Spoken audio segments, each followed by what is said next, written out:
చూసారు కదా, ఇవే ఫ్రిడ్జ్లో మిగిలిన కూరలు.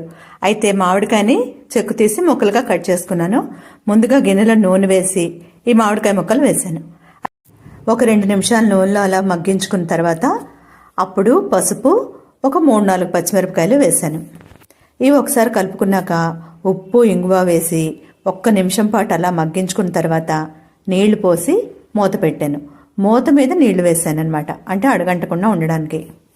పప్పు చేయడానికని తీస్తే రంగు మారిపోయి ఉంది, అంటే పండు రంగు వచ్చింది. ఏమో పులుపు ఉంటుందో ఉండదో అనుకుని భయపడి ఇలా పచ్చడి చేశాను. అయితే పులుపు అంత పులుపు కాదు. మామిడికాయ ముక్కలు ఉడికే అనుకున్నాక అప్పుడు మనకు తగినంత బెల్లం వేసుకోవాలి. అయితే ఈ బెల్లం చాలలేదు తెలుసా, అంత పుల్లగా ఉంది.